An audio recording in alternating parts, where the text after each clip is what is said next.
Comment avez-vous trouvé Carlos? Bon, il y a une mission qui m'a été donnée, sonner la trompette à toutes les personnes qui étaient éloignées, qui souffraient. Et moi, je connaissais déjà Carlos. Ça faisait 11 ans qu'il était éloigné de la présence de Dieu. Il était dans le vice des drogues. Et là, j'ai commencé à insister même. Je suis allé frapper à la porte chez lui, à sonner la trompette. Et là, lui, il m'a accepté. Il me disait, passe demain, on va aller à l'église ensemble. Le lendemain, il s'enfuyait. Là-haut, il me disait, aujourd'hui je ne vais pas. Je suis fatigué. Mais vous n'avez pas désisté? Non. Carlos, vous avez été ouvrier. Racontez-nous votre histoire. J'étais ouvrier pendant 7 ans.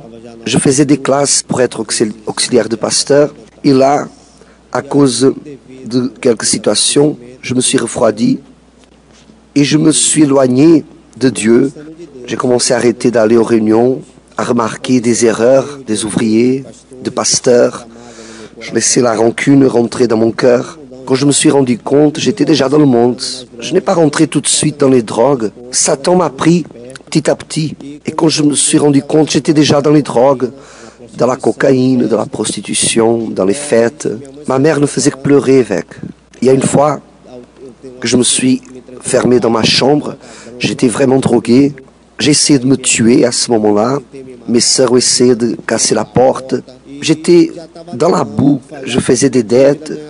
Je touchais beaucoup d'argent parce que je travaillais pour moi-même. L'argent ne suffisait pas pour maintenir ma consommation. Je faisais des dettes en tel point.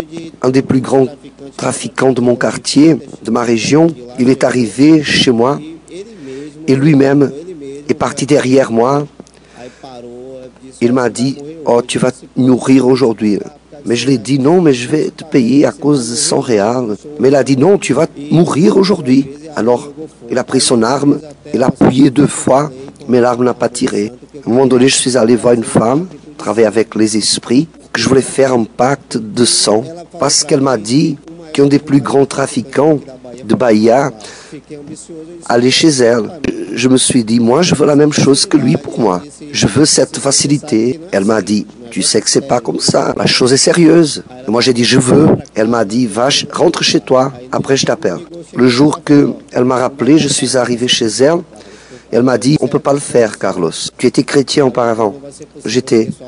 Alors, c'est pas possible que ton âme a été déjà achetée. Là, c'était très fort, évêque. Je me souviens que j'ai même fait une prière. Et là, j'ai dit, mon Dieu, je veux mon libre arbitre. Je ne veux plus te servir, mon Dieu. Je veux servir à Satan. Je veux avoir ce que je veux, ce qu'il peut me donner.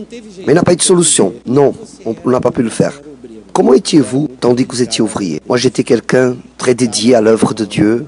Je luttais pour gagner une âme. Rogério, ici, me connaît. Ceux qui me connaissent là-bas du siège, ils savent que j'étais un ouvrier dédié. Je passais ma vie pratiquement tout entière à l'église. Je suis arrivé avec 14 ans.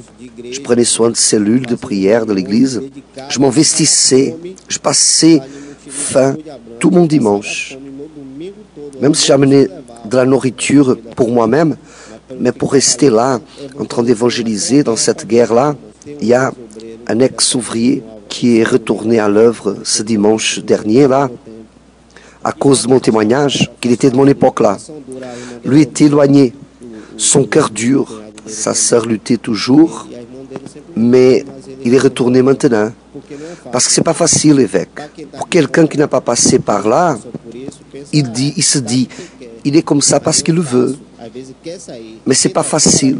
Parfois, on veut sortir. Ceux qui sont dehors sont pas bien. Comme moi.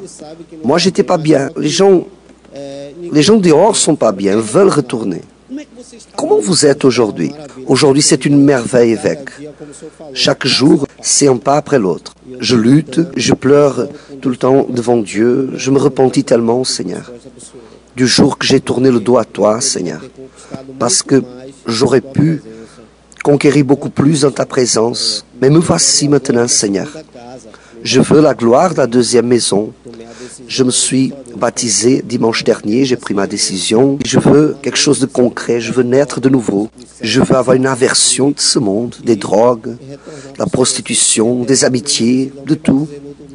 Et retourner au Seigneur. Je me suis baptisé dimanche et c'était très fort. J'ai une aversion de la prostitution, une aversion du monde. J'ai de la haine contre le diable parce qu'il a détruit ma vie. Évêque, j'ai reçu même une bénédiction parce que j'avais une dette et la personne a pardonné ma dette. M'a dit, laisse tomber. Et ma vie financière me très bien. Le travail, il apparaît, je prospère. Quand je prie, je pleure parce que la présence de Dieu vient si forte sur ma vie. Et là, je parle, mon Dieu, je n'avais plus pleuré depuis ces réunions d'avant, des ouvriers, où je pleurais, où je louais. Moi, je veux tout ça de retour. Et là, j'ai senti la présence de Dieu. Quand vous avez dit tout à l'heure, recevez la présence de Dieu.